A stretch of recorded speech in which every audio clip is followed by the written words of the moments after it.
అన్నపూర్ణ రాత్రి నుంచి ఆ దేవుడు మందిరం దగ్గర పిచ్చి దానిలా కూర్చొని ఏడుస్తూనే ఉందిరా.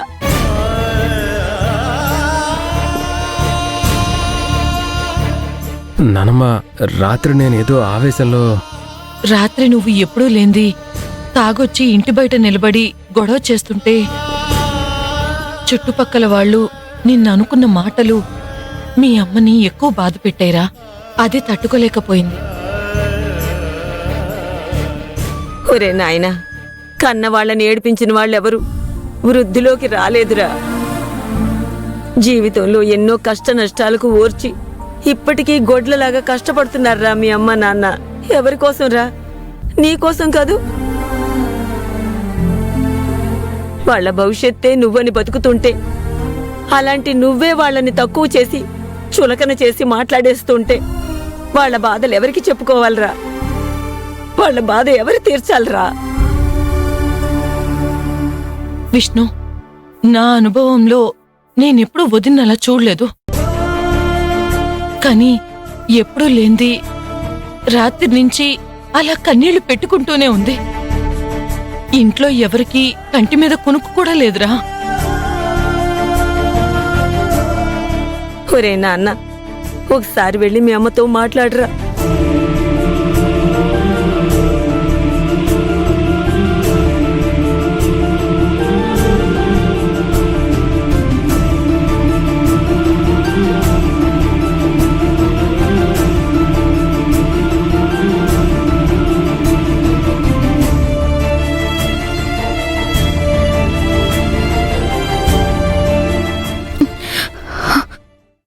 అన్నయ్య, విష్ణుబాబు లేచాడు. నేను మావిని పిలుచుకొస్తాను.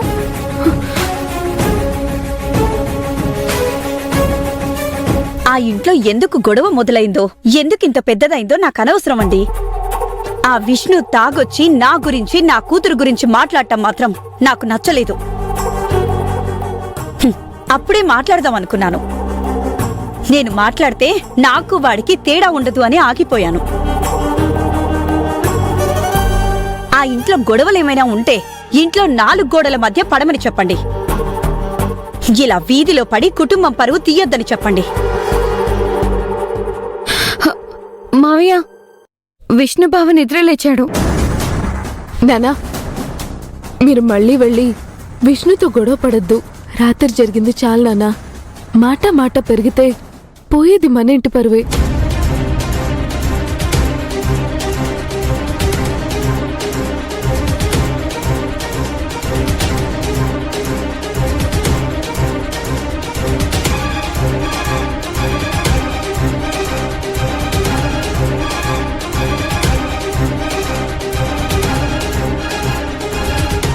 మోయ్, విష్ణుతో తొందరపడి గొడవ పడొద్దు.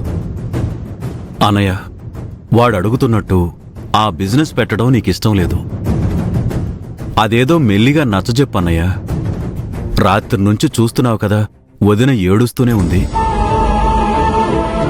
నువ్వు మళ్ళీ వెళ్ళి వాడితో గొడవ పడితే తన బాధను పెంచినవాడు అవుతావు.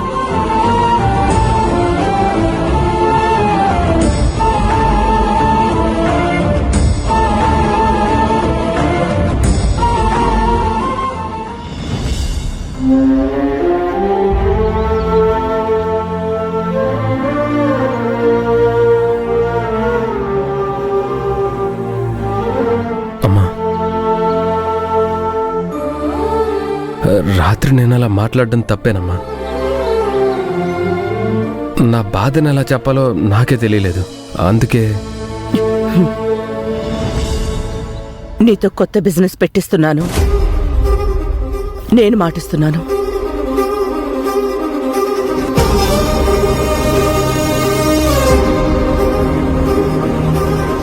కానీ నాన్న, చెప్తున్నాను కదా, నా జీవితంలో మీ నాన్నకిష్టం లేకుండా, ఆయనతో ఒక్క మాట కూడా చెప్పకుండా మొదటిసారిస్తున్న మాట ఇది. ఎంత ఖర్చైనా సరే నువ్వనుకున్న బిజినెస్ని నువ్వనుకున్న చోటే పెట్టిస్తాను. దానికోసం సంబంధించిన మిగతా ఏర్పాట్లు చేసుకో. ఇది మీ అమ్మ అన్నపూర్ణ మాట. ఈ అన్నపూర్ణ మాట ఎప్పుడు తప్పదు. థ్యాంక్స్ అమ్మా, చాలా థ్యాంక్స్.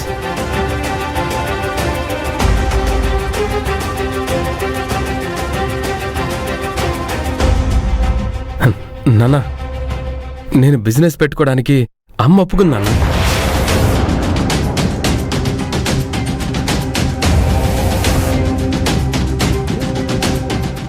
మావయ్య, అమ్మ ఒప్పుకుంది. హే బాలు, అంజీ, అమ్మ బిజినెస్ పెట్టుకోవడానికి ఒప్పుకుంది. నిన్నే మీ ఇద్దరు మాట్లాడుకొని ఓ డెసిషన్ తీసుకొని ఉంటే అసలు గొడవ ఇంతవరకు వచ్చేదే కాదు. రాత్రి అలా మాట్లాడినందుకు సారీ నాన్న.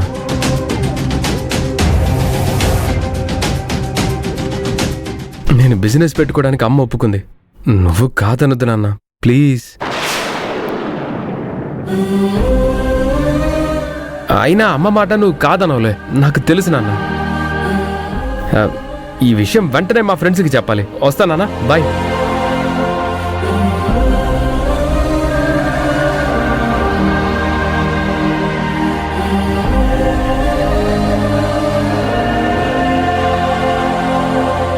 అన్నపూర్ణ, వాడికేదో నచ్చ చెప్తావు అనుకుంటే ఏమిటే నువ్వు చేసింది? ఏం చెప్పమంటారత్తయ్య? రాత్రి వాడు ఏ పరిస్థితుల్లో ఇంటికొచ్చాడో చూశారుగా. రాత్రి వాడు అన్న మాటలకు, ఇరుగు పొరుగు వాళ్ళన్న మాటలకు నిర్ణయం తీసుకోలేదు. కాదు అంటే ఇంకా నా కొడుకుని ఏ పరిస్థితుల్లో చూడాల్సి వస్తుందో, వాడింకా ఎంత పతనం అయిపోతాడు అనే భయంతోనే ఈ నిర్ణయం తీసుకున్నానత్తయ్య.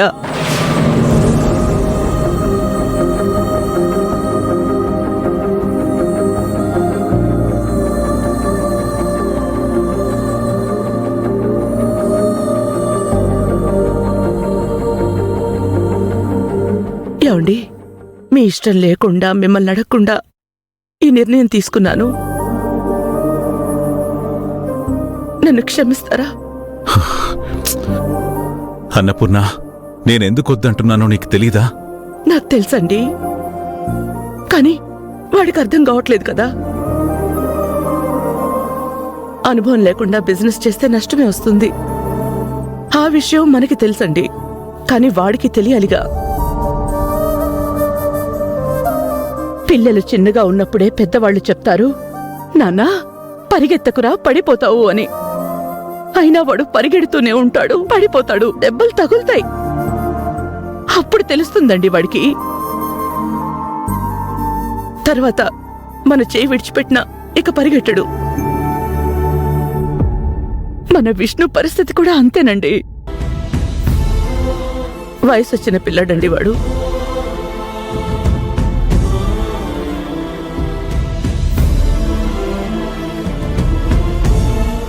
వాడు కోరుకున్నట్టుగానే బిజినెస్ పెడదామండి. లాసే వస్తుంది, రానివ్వండి. పోతే డబ్బు పోతుంది. డబ్బులు పోతే సంపాదించుకోవచ్చండి, కానీ ఎన్నో ఆశలు పెట్టుకుని పెంచుకున్న కొడుకు పాడైపోతే ఇక మనం ఎవరి కోసం బతకాలండి? అందుకే ఈ నిర్ణయం తీసుకున్నాను.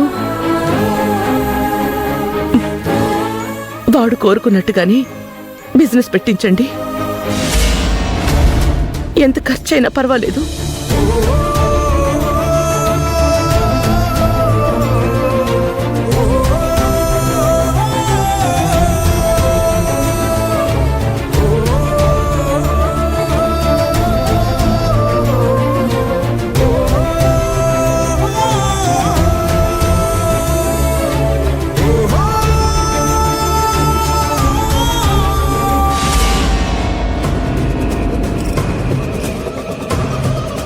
ఇదేంటి గొడవ అవుతుంది, పెద్ద రచ్చ అవుతుంది అనుకుంటే అన్నపూర్ణ సీను తుస్మినిపించేసింది. ఇక్కడ మనం అనుకున్నది ఏది జరగలేదు కాబట్టి అక్కడ పొగ పెడదాం.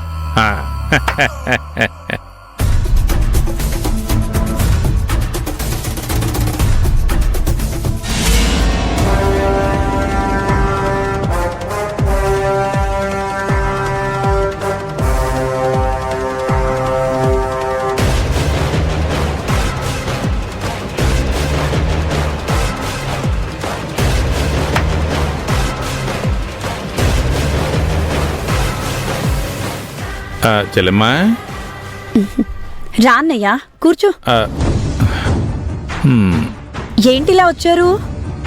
హ్మ్. పోతూ పోతూ నిన్నోసారి చూసిపోదామని వచ్చానమ్మా. ఎక్కడికైనా వెళ్తున్నారా? పైకి పైకి పోదాం అనుకుంటున్నానమ్మా. అమ్మా నువ్వు అయితే బెటరా, గోదావరి అయితే బెటరా? అవి మాటలన్నయ్య. అయినా చచ్చిపోయేంత కష్టం నీకేమొచ్చింది? కష్టం నాకు కాదమ్మా, నా సిస్టర్కి రాబోతుంది. అంటే నీకే.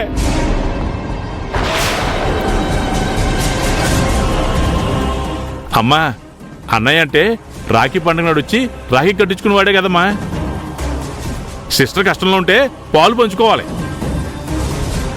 ఏదైనా కష్టం రాబోతుందంటే అడ్డుపడి ముందు నిలబడి తనని కాపాడుకోవాలమ్మా. కానీ ఏమీ చేయలేని అసమర్థుడు ఏం చెయ్యాలి? ఏ నుయ్యో గుయ్యో చూసుకోవాలనుకుంటున్నాను. నాకు కష్టం రాబోతుందా? ఏం మాట్లాడుతున్నావన్నయ్యా? అమ్మా ఇప్పుడు నువ్వేం చేస్తున్నావు? చీర చిరిగిందని కొడుతున్నాను కదా. ఫ్యూచర్లో నీ బతుకులు కూడా ఇలా చిరిగిన చీరలు అయిపోతాయేమోనని నా బాధమ్మా. విషయం ఏంటో అర్థమయ్యేలా చెప్పన్నయ్యా. అమ్మా అన్నపూర్ణ కొడుకు విష్ణుగాడు హోటల్ బిజినెస్ పెడతాడంట. మీ ఆయన కూడా ఓకే అన్నాడు. కాదు కాదు కాదు, ఆ అన్నపూర్ణే ఓకే అనిపించింది. మరి చదువేటూ అబ్బట్లేదు కాబట్టి ఏదో వ్యాపారం చేద్దాం అనుకుంటున్నాడు. పోనీలే అన్నయ్య. అమ్మా వాడు ఎలాగైనా దర్జాగా బతుకుతాడులేమ్మా. వాడికేంటి ఆస్తుంది. అవసరమైతే ఆ ఉన్న ఆస్తి మొత్తాన్ని చుట్టపెట్టేసి కొడుకు చేతిలో పెట్టేయడానికి అన్నపూర్ణ రెడీగా ఉంటుంది. మరి నీకేముందని?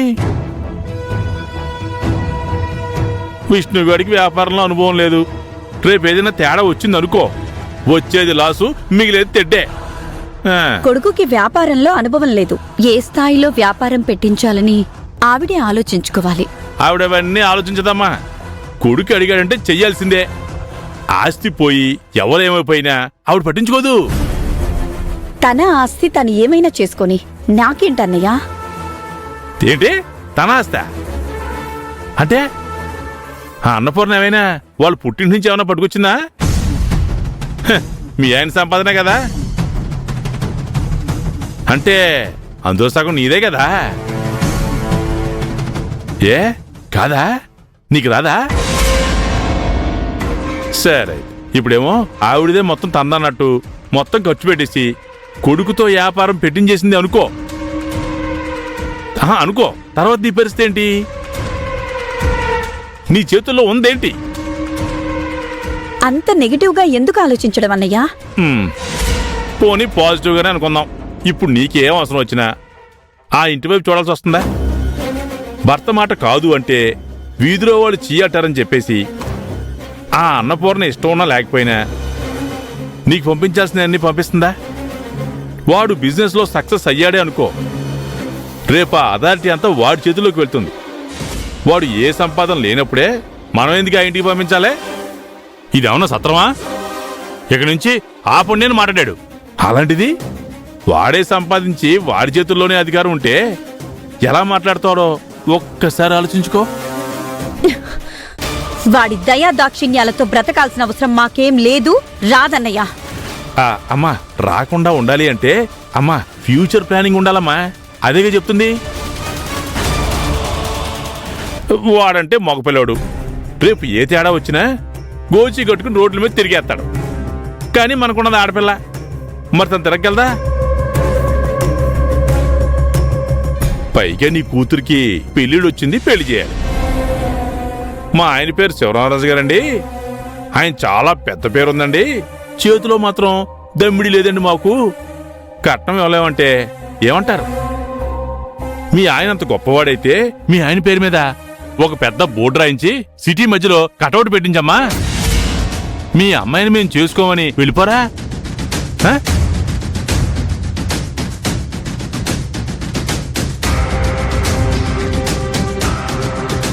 అందుకే విలువ ఉండాలి అంటే అమ్మా డబ్బు ఉండాలి. అందులోనూ ఒక ఆడపిల్లకి భరోసా కావాలంటే డబ్బే ఉండాలమ్మా.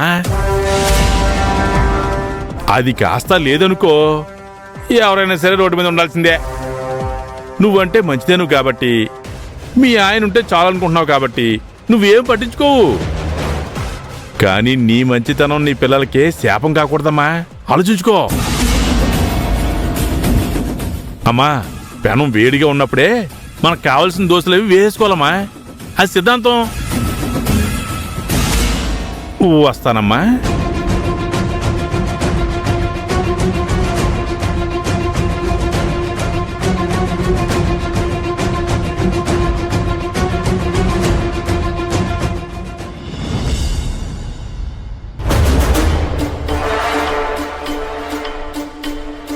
బావా బావా బావా అక్క, ఏంట్రా ఎందుకలా అరుస్తున్నావు? నేను అరవడం కాదే బాబు, నేను చెప్పే విషయం వింటే బావా నువ్వు కూడా తల పట్టుకుంటారు. ముందు విషయం ఏంటో చెప్పరా. మీ ప్లాను ఫ్లాప్ అయిపోయింది, మళ్ళీ దెబ్బ పడిపోయింది బావా. మావయ్య, డాడీ అస్తమాను నిన్నెందుకు కొడుతుంటాడో తిడుతుంటాడో అప్పుడు అర్థం కాలేదు, ఇప్పుడు అర్థమవుతుంది. ఎందుకంట ఏమర్థమైంది నీకు? వచ్చిన విషయం చెప్పకుండా సోది చెప్తున్నావు కదా, అందుకు. నేనేం సోచ్ చెప్పట్లేదు. ఆ అన్నపూర్ణ విష్ణుతో హోటల్ పెట్టించడానికి ఒప్పుకుందంట బావా.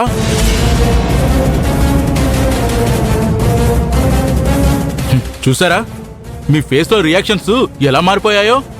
అందుకే చెప్పా మన ప్లాను ఫ్లాప్ అయిందని. నువ్వేమన్నావు? ఆ విష్ణుగాడితో వ్యాపారం అని చెప్పేసి వాడికి ఎక్కిద్దాంరా, ఇంటికెళ్ళి గొడవ పడతాడు, అన్నపూర్ణ వాళ్ళు ఒప్పుకోరు, దాంతో పెద్ద గొడవయ్యి రచ్చ రచ్చ అవుద్ది, కుటుంబ పరువు రోడ్డు మీద పడుతుంది అన్నావు కదా. ఇప్పుడు ఆ అన్నపూర్ణ నీ అంచనాల్ని తలకిందులు చేస్తూ కొడుకుతో బిజినెస్ పెట్టించడానికి ఒప్పేసుకుందంట.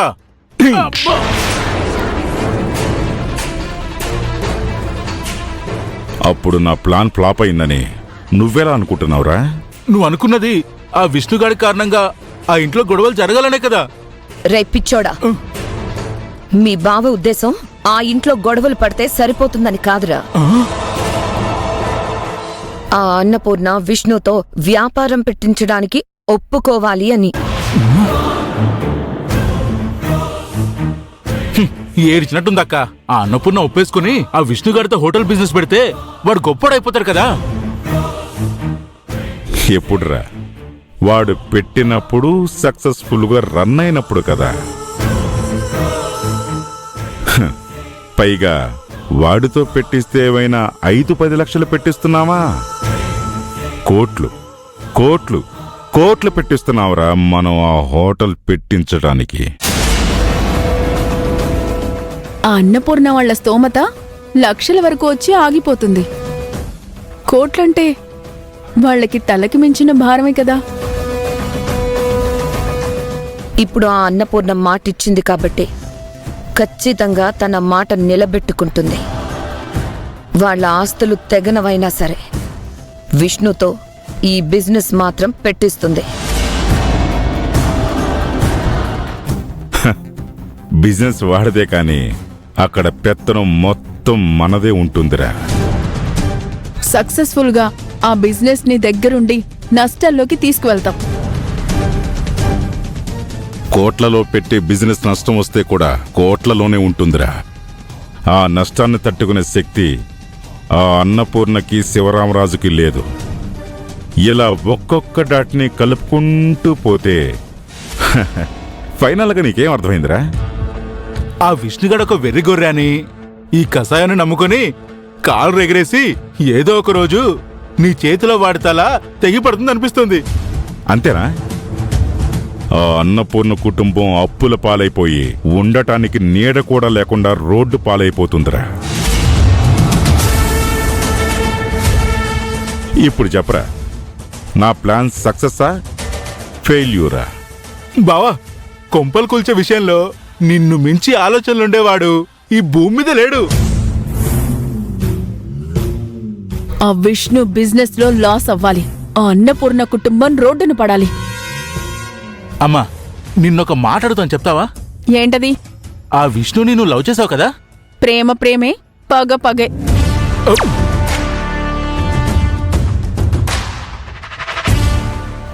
అంటే మీ నాన్న కోసం నీ ప్రేమను కూడా బలిచ్చేస్తావా? తను నా కూతుర్రా. నేను కోరితే అమ్మోరికి మేకను బలిచ్చినట్టు నిన్ను కూడా నాకు బలిచ్చేస్తుందిరా.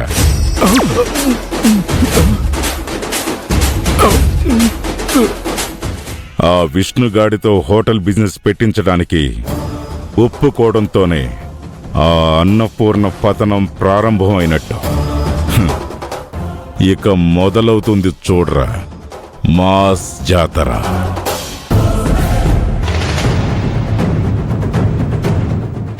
కూరగాయలమ్మా, కూరగాయలు కూరగాయలు కూరగాయలు, ఉల్లిపాయలు, టమాటాలు, బెండకాయలు, వంకాయలమ్మా. కూరగాయలమ్మా, కూరగాయలు, తాజా తాజా కూరగాయలమ్మా, రావాలి రావాలి.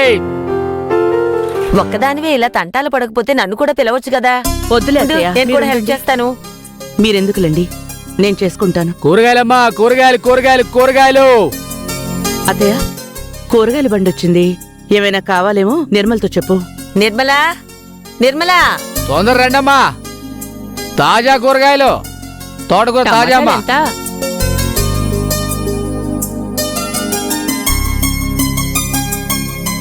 ఇదిగోమ్మా, తీసుకోండమ్మా. ఆ పచ్చిమిరపకాయలు 1/2 కేజీ ఇవ్వు. అమ్మా ఏంటమ్మా? కూరగాయలు వచ్చాయి, ఏం కావాలో చూడవే. అమ్మా, ఏమైంది లలిత, రాత్రి తాగొచ్చి అంత పెద్ద గొడవ చేశాడు? ఈ కాలం అలా తయారైందమ్మా, కాలందే తప్పంతా. లేదు, కన్న వాళ్ళదే తప్పు.